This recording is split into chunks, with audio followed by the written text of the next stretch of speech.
Hello, guys. So, welcome to tonight's evening show. My name is CHUKS, and you're on JFL TV, the home of football. So, if today is the first time when you see our program, for you to bring you the latest Arsenal news update as they drop all over the world. So, for now, I almost start with tonight's evening show. So, the L'Equipe will be one of the respected publications out there in France. Them kind of reports say Arsenal and Manchester United could be a potential destination for Randall Colomwani. This is a player that plays for PSG, is an attacker, but the guy know they get playing time for PSG. In fact, this season it already starts just 2 times. And I think for the match PSG play against Marcel, even the coach Enrique in play Dembele as number 9 when he gets somebody like Randa Kolomwani, but they instead put him on the bench. So for that reason, L'Equipe is reporting that PSG go they willing to allow Kolomwani leave in January. And because Arsenal, from the look of things, they are shopping for a striker. So Arsenal and Manchester United, based on what we hear from Fabrizio Romano, that Man U wants to pay the release clause for Ruben Amorim of Sporting Lisbon. Therefore, Amorim said they look for a new striker because he trust Rasmus Højlund and he trust Joshua Zexi will just come in. So when you look at the reports put out, you can say 2 top Premier League clubs could move for PSG striker Randall Colomwani for just £33 million, with French giants PSG willing to let him leave in January. Now, when you read the entirety of the report, read and come down. You can see where they talk to the French outlets claims, that is L'Equipe, claims that Arsenal and Manchester United could be potential destinations, and that the identity of the latter, but that the identity of the latter's manager at this stage, looking like it to be Sporting Lisbon, Ruben Amorim, will be influential on whether Manchester United will go for the player. Meanwhile, I think last season this guy hit 23 goals and provided 17 assists in all competitions for Frankfurt. But ever since when come PSG, I don't know whether not because of the managerial style, it don't really work for him. But look where they come from. You work for him. That's what life be. You get, if you're the one place, you will be senior man. Once you make the move, your style if you can't change based on the way that they coach for that place. So as it be now, what could they watch? Whether Arsenal will make this a reality, and we'll see how it will go. Now, I think I don't do press conference ahead of the match. I won't play against Preston. Yeah, so they ask Arteta many questions about Calafiori, about Timber, about Odegaard. Arteta talk many things, even Gabriel Morales. So I think we should just take a listen and react to what Arteta said ahead of the match we will play tomorrow. How's Gabriel after that knee injury? We're still assessing him. He doesn't look bad at all. He was much better the next day, so hopefully he will be fine. Now about Gabriel Magalhaes, the first asker he gets.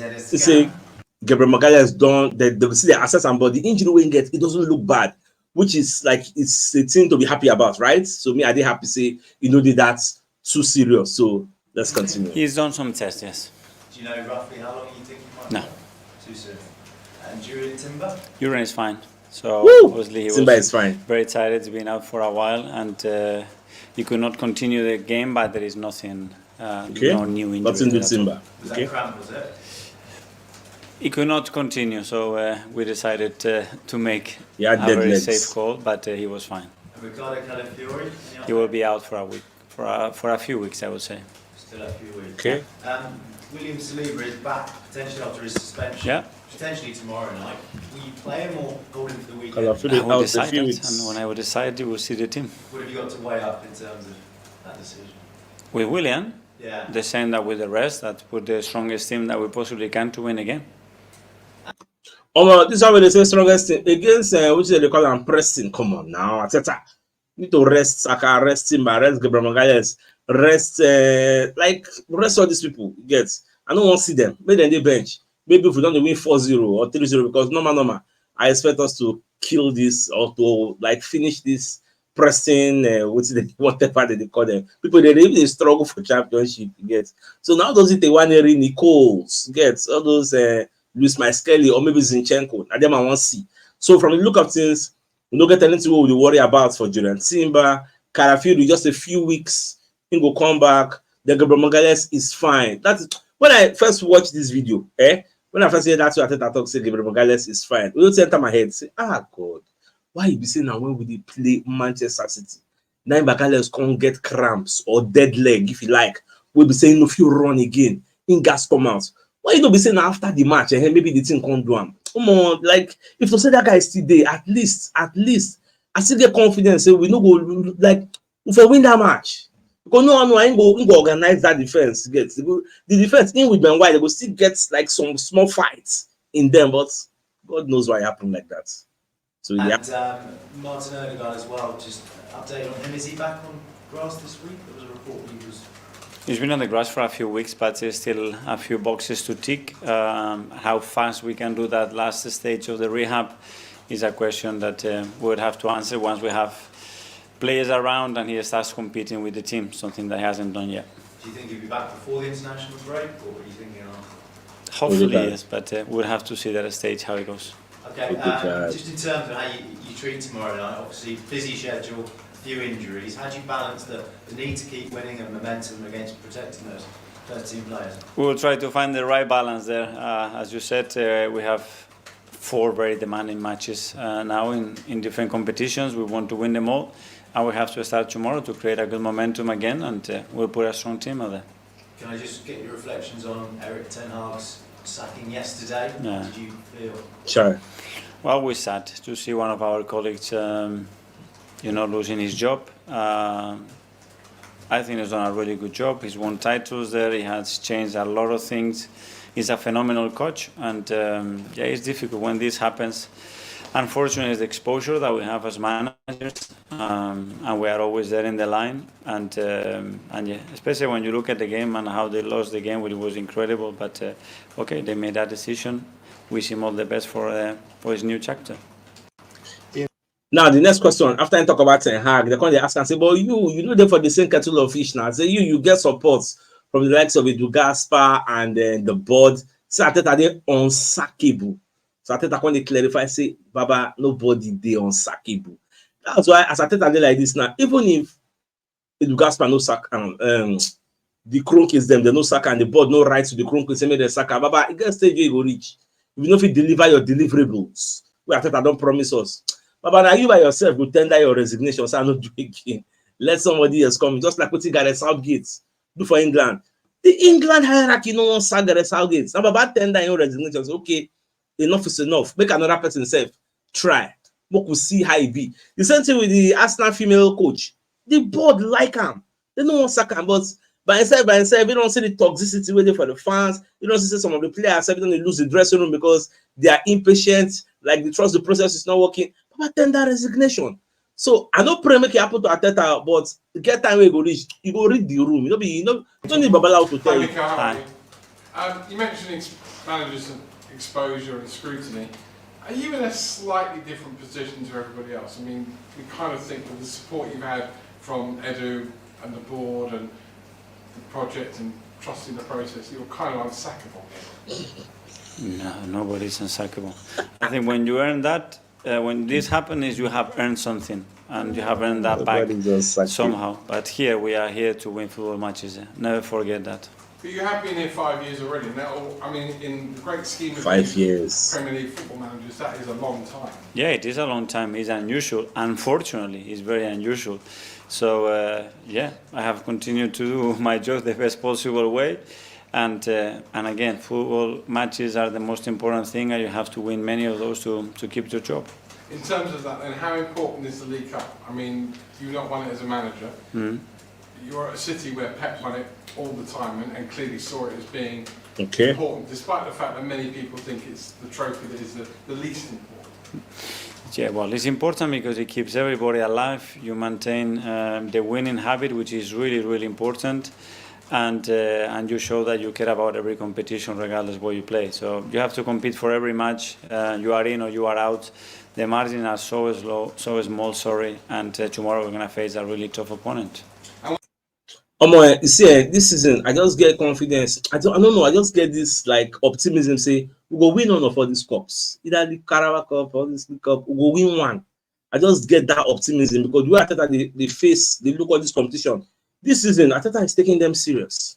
He's taking them serious well because now all this cup now give Arteta the opportunity to still stay at Arsenal today. If you cast your mind back early on in Arteta's tenure, he win the cup. You get so I say when he give him some leeway. You get to cement in place. If they say no win that thing, Baba by now, Baba if we don't find square roots, that be the major difference between him with Unai Emery. So I think this season Arteta will still go a step further. It'd be lovely if you were to sit here and roll off your team, which I'm sure you're not going to do. How much of tomorrow is going to be about giving players in the experienced players who haven't had a lot of game time, and maybe some other young players like we've seen Lewis Skelly and Ranieri come through, giving them a little bit more of a taste of what the first team's about, because that's important for them as well.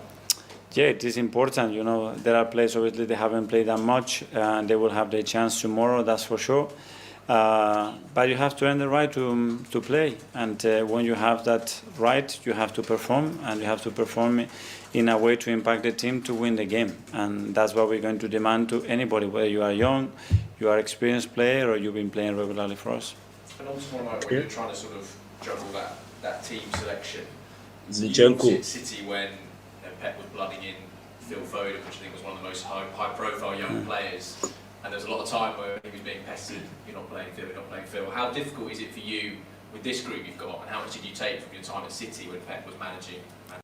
Now, after how you take learn the rotation, when you deal with Pep, how you take see the way Pep they mix, like all these kind of cup games now, how Pep they take the blending players, they rotate them, make sure say they know they really get so much injury. Like you don't notice say this Man City never really go through the type of like lengthy injury, all those we say key players, five, like you know they suffer our own.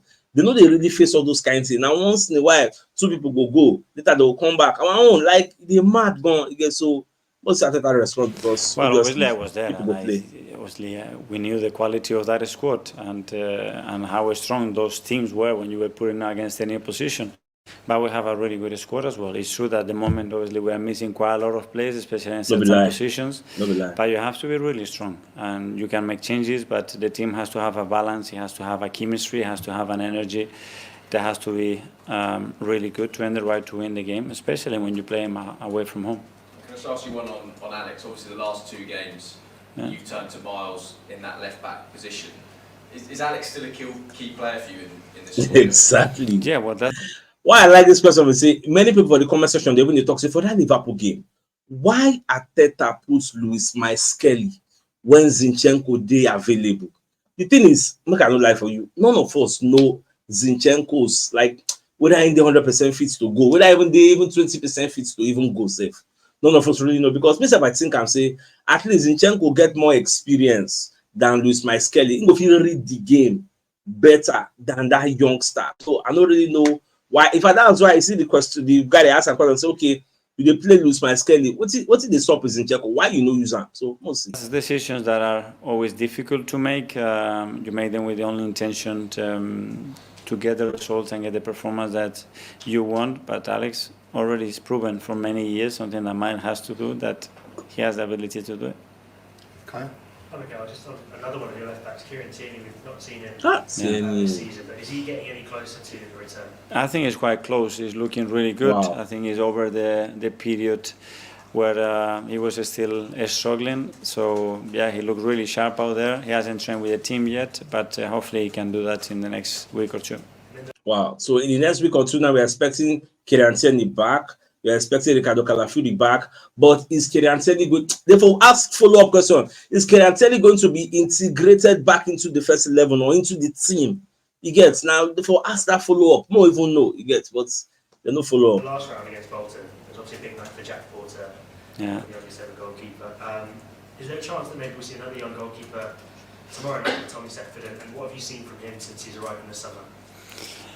Yeah, well, obviously we brought him because we know that he's got the qualities that we're looking for our goalkeeping area. But unfortunately, he's been injured, so he hasn't really played. And let's see whether we play him or not tomorrow. In front of him, not in front of him, but in front of the goalkeeping position, there's been so much instability in the back four this season. I remember the last press conference talking about it's not just the back four, it's the rest of the team, it's the unit, it's the midfield. Just wondering, how does that instability impact the whole team? Because it felt like just as you were getting something going yesterday, the back four was, against Liverpool, and the back four was working, Gabriel comes off and it throws another spanner in the works. How does that impact the rest of the team? Well, I planned for a lot of things for that game. 4 different scenarios actually. I didn't plan for the one with Gabi because normally it doesn't happen. You see, that's what they talk. Say Gabriel Magalhaes and person will say any day, anytime they play the entire season. You know they get injury. But why you be saying that Man City match? I'm saying Man City, that Liverpool match. You get that time they talk say when they never the planning room or whatever room then they do their tactics. They never saw it coming. Say Gabriel Magalhaes go break down, come outside. They do plan A, plan B, plan C, but Gabriel Magalhaes know they for all the plans. That was uncertainty. It happened. Life no balance. It happened. We have to adapt to it very early in the match as well, and yeah, it is not ideal. It's what is happening at the moment that's making us think and learn a lot, and yeah, we'll be stronger. There's no other way to look at it. Just finally on Miles as well.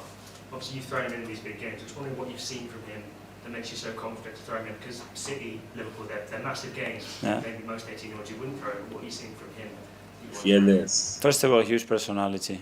He doesn't care. He plays with full belief, with a lot of commitment. He's got the qualities that we want in that position, to play outside, to play inside. Defensively, he's a really strong player and really wants it, you know. And when a player is like this, I don't care if he's from the academy, whatever, we need to give them the opportunities, and he has earned the right to play those games. Arteta, when you make this kind of comments, they go in for neck will say, okay, if they give Luis Maeskelly that kind of chance, say, you know, they fear, he can play in the big games. Why, you know, they play T1 he gets. So you say consistency, you guys balance, like balancing. As they give Luis Maeskelly opportunity, give Ethan Waneri opportunity also, Mokusi. But the thing be say, I understand, say, you know, they start Luis Maeskelly, he gets.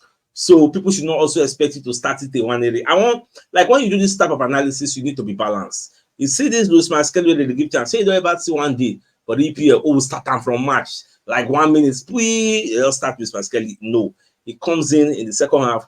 At least we want to be seeing Waneri more. So from coming in, not because they come in when they don't they knock us, when we don't they struggle, you get. When coming, you get, when we they enjoy.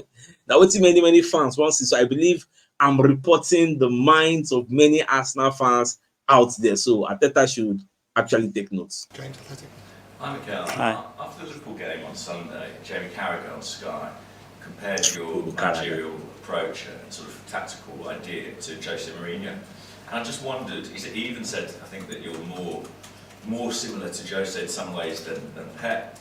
I wondered what you made of that comparison. I don't talk about myself. Aji. Really? But do you That's their job, to talk about others, so I let That's why they are pundits. To give his opinion the way he can. Has he been a reference for you at all, Jose? Jose? Yeah. For sure. I know since I was 15 years old. He coached me. Oh, wow. Yeah. He was in Barcelona. And yeah. Yeah, I think that was in 2008. Almost some people don't know Jose Mourinho don't work for Barca before as an assistant manager, assistant coach. I think far back 2007 or 2008 in the day when coach, but they can't sack the manager, they not gonna give him the job, so he can't come out there. And based on the history we can get with Madrid, the way they tackle Barcelona, that's why they no fit hire him back. But he has a history with Barca. In case you don't know him before, at least now you don't know that one. I mean, he's won, I don't know, 26, 28 titles. So it is someone to really admire the way he's done it, and the way he's changed the culture in clubs, the way he's done it in different countries. Yeah. And do you take it as a compliment in that case? Of course. I take it as an opinion. I mean, I don't like myself comparing to nobody because I'm myself, so I don't know. I don't do things because other people is done things. I do things that I believe are the best thing for the players and for the team to get a success and play the way we want to play. That's it. Mikel, Hi. tough trips on the road for you now. What would your message be to the travelling fans who'll be there supporting you? That's because the next, like, we'll get like 4 away games where they come for our fronts now. So they ask what will be the message we get for the traveling fans. Some of get some kind of mad games where they come, Newcastle, Chelsea, Tamil, like get mad games where they come like this. Preston away from the way they can't and they go. Keep doing what they're doing. They've been absolutely phenomenal. We are really thank you. The time the effort and everything that they invest in, and we are really grateful. Hopefully, we're going to perform really well and give them a lot of joy. Okay, that's a question from Spanish media.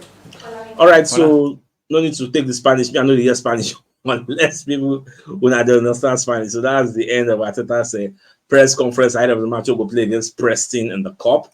So let's proceed with other news. Now, away from all those things, so Emmanuel Petit come as the urge former Manchester United player to actually join Arsenal on a free transfer. Now, who is Petit talking about? It's no other than Paul Pogba. I think it was Gallas or somebody, I can't remember. Who first of all recommend this guy? I've been a Sagna. I can't remember that person now. We recommend this guy say make Arsenal also, and now Petit is going to urge the Pogba, say make him make stunning return to the Premier League and join Arsenal. Now Pogba is 31. I say Juve don't say in contract say by January he will be eligible to go join another club. So he can talk say Pogba wants revenge. He wants to prove himself and fans around the world that he's not finished yet. France team have missed him. He's apparently working very hard to get back to match fitness. I know Pogba's personality. I know he'll do anything to come back on the pitch. Honestly, Arsenal should 100% gamble on signing Paul Pogba. He will give everything on the pitch. It will take him a few weeks to get fully fit, but he'll be so eager to watch his name. There's a motivation that is priceless to a manager like Mikel Arteta.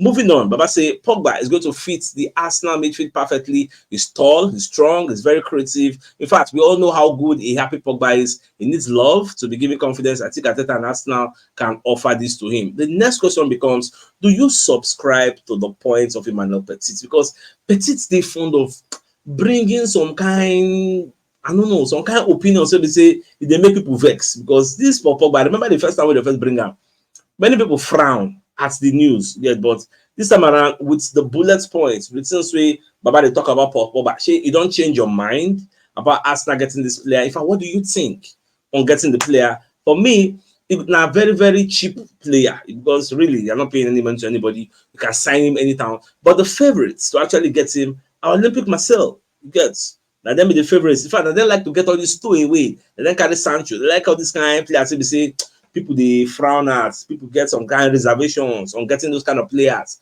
So Roberto De Zerbi know how to rescue all these lost ships. You get so, but Arsenal really going for Pogba.